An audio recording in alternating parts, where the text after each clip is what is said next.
닥터스케이프입니다. 그 동물은 어떤 식으로 통증 관리를 하고 있죠? 동물도 사실 되게 다양한데요. 동물은 일단 제일 중요한 게 체중 관리랑 영양 관리 해주는 게 제일 중요해요. 이 통증이 뭐 종류가 진짜 많고 다양한데 관절염 같은 통증도 되게 많고 비만으로 인해 발생하는 질병도 되게 많은데 거기서 일어나는 염증 때문에도 사실 통증이 심하기도 하고, 그리고 아까 말씀드렸던 대로 급성으로 염증 반응이 일어나서 열이 나면은 냉찜질을 해준다거나 대증요법 같은 거죠.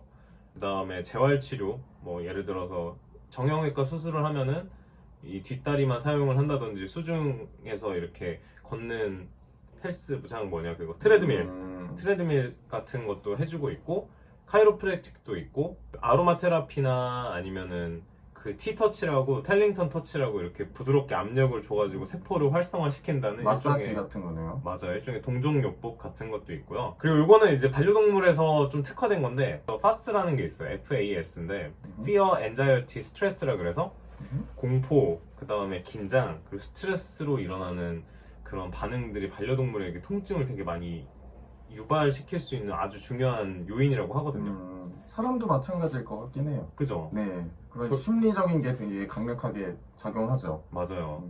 동물들은 이제 말이 안 통하니까 이런 공포나 긴장을 줄여주려는 노력 같은 거, 병원에 가면은 아니면 낯선 장소에 가면 뭐 내가 집에서 쓰던 담요나 아니면 집에서 자주 맡던 향기 같은 거를 좀 뭐 같이 가져다 준다든지 하는, 좀 이렇게 사람한테는 조금 쓰지 않는 여러 가지 요법들을 조금 더 사용하는 것 같아요. 뭐 진통제 같은 경우는 네. 뭐 아세트아미노펜, 네. 그런 엔세이드, 아니면 이제 사실 진통제로 개발된 건 아니지만 항전간제 그리고 항우울제, 이런 것들을 많이 사용하게 되거든요. 네. 동물은 어떤 약들을 사용할 수 있을까요? 동물은 분류로 치면은 똑같은 것 같은데요. 제일 위에 그 첫 번째 말한 아세트아미노펜은 고양이한테 특히 절대 쓰면 안 돼요. 왜요? 이게 고양이한테 쓰면 고양이 간에 있는 글루큐로닉 엑시드라는 효소가 부족하기 때문에, 아니면 또 특정 사람이랑 대사 체계가 달라서 이걸 먹으면 고양이가 급성 간부전으로 인해서 사망을 하게 되는데요.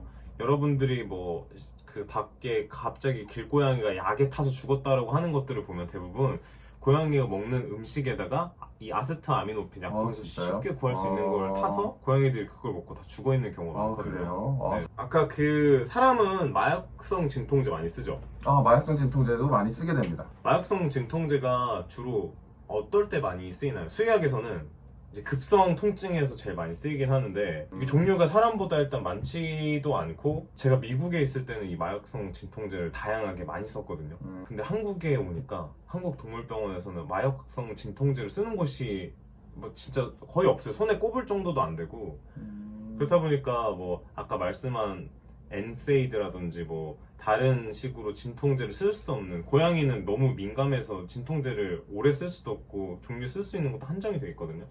그래서 마약성 진통제를 써야 되는데 이런 고양이 통증 관리는 도대체 한국에서 어떻게 하는 거지라는 의문도 좀 들고, 제가 모든 병원을 가본 데가 아니니까. 고양이들 수술하면 불쌍하게 엄청 아픈데, 제가 그래서 한번 고양이 통증 관리는 어떻게 해야 되나에 대한 블로그에 글도 썼어요. 답답해서. 그래서 어떻게 해야 합니까? 그냥 둬요. 통증 관리를 딱히 안 하고. 딱히 안 하고 있어요. 네, 뭐 약을 몇 개 쓰긴 하는데 뭐 트라마돌이나 가바펜틴 이런 식의 다른 종류의 약을 쓰는데, 이것도 사실 연구를 해보면 사람에서는 효과가 뭐 6시간에서 8시간 있는데 개나 고양이한테는 1시간에서 2시간밖에 효과가 없어, 사실상 통증 효과가 없다, 이런 식으로 나온 게 달아서 아직 한계가 있는 것 같습니다. 그 다음에 아까 그 항경련 약이랑 항우울증 약 같은 거 얘기하셨는데 많이 처방을 하시나요? 실제로 병원에서? 실제로 상당히 많은 경우에 처방을 하고 있고요. 들어보셨을 만한 약의 이름은 뭐 리리카라든가 센시발, 뭐 이런 것들이. 약 이름이 센시발이에요? 조심하셔야 돼요. 처음 들어봤어요. 이게 항우울제 약이거든요. 그냥 시발도 아니고 이렇게 센시발. 욕하면서 이렇게 하는 그런 것 같아요. 센시발 욕기, 센시발 욕은 아니에요. 항우울제입니다. 네. 웃겨. 그러면 동물은 실제로 통증이 줄어들었을 때 이런 행동 양식들이 이렇게 변하는 게 보이는 아이들도 있는 건가요? 네, 제일 많이 보이는 게, 특히 통증 줄어들면은 이 개들 같은 경우는 밖에 산책을 하다가 원래 주저앉거나 아니면 더 안 걸으려고 하는데 그 통증이 나아지면 집에서 움직이는 활동량도 많아지고 더 많이 걸어 다니고 이게 눈에 보일 정도로 이게 되거든요. 그리고 특히 뭐 사람보다는 훨씬 거의 사람은 이게 심리적인 문제가 있다 보니까 통증이 실제로 없어도 있다고 느끼면 그 통증이 느껴지는 것 같은 그런 뭐 효과도 있을 텐데 동물들은 대부분 이제 진짜로 통증이 있는 경우에 통증 반응을 나타내는 경우가 많고 그리고 아파도 참고 있다가 이제 내가 참을 수 없을 때 통증이 나오는 경우가 많아서 실제로 이제 통증이나 뭐 질병이 상당히 진행된 경우에 발견되는 경우가 많죠. 제일 그러면 병원에서 제일 많이 처방하시는 약 뭐예요? 제일 많이 처방하는 건 결국에는 엔세이드죠. 엔세이드. 네, 엔세이드입니다. 그럼 장기적인 그 통증 처방에는 엔세이드가 아무래도 제일 많이 쓰이는 거네요. 네, 그렇다고 보시면 될 것 같아요. 엔세이드 제일 많이 쓰는 것 같고요. 효과도 정말 좋고요. 근데 엔세이드 종류가 워낙 다양하기 때문에 엔세이드라는 물질이 있는 게 아니라 그 군이거든요. 약물의 군. 그래서 엔세이드가 뭐의 약자죠? non-steroidal anti-inflammatory drug라고 해서 이게 스테로이드가 아닌 항염증을 일으키는 약들을 그냥 모아놓은 거예요. 그래서 워낙 다양하기 때문에 자기한테 맞는 약들이 다를 수 있어요. 부작용도 좀 서로 조금씩 다르고요. 이제 엔세이드의 가장 큰 부작용 중에 하나는 위장관 출혈이 있는데요.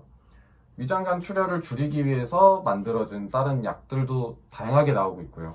나한테 맞는 약이 무엇인가 이런 거를 알고 있으면 사실 나중에 의사랑 이렇게 얘기할 때 저는 이 약이 좋았습니다. 되게 잘 들었었어요. 이런 식으로 얘기를 해줄 수가 있는 거죠. 엔세이드 종류들이 워낙 다양해서 제가 블로그에 정리해놨으니까 아, 네, 블로그에서 보시면 됩니다. 한번 보시면 도움이 되실 수도 있을 것 같습니다. 네. 그리고 저희가 오늘 얘기한, 특히 제가 얘기한 통증 스케일 같은 건 밑에 이제 제가 링크를 걸어둘 테니까 궁금하신 분들은 거기 가셔서 한번 확인을 해보시면 좋을 것 같아요. 이러이러한 행동이 있을 때 개나 고양이가 아프다라는 걸 파악할 수 있다는 거죠. 네, 맞아요. 그리고 이제 저희가 오늘은 통증에 대해서 얘기를 했는데 다음 시간에는 관절염에 대해서 사람과 동물의 관절염 얘기를 해보도록 하죠. 좋습니다. 네. 그러면 오늘은 오늘 여기까지 하고 여기까지입니다. 네. 안녕. 안녕.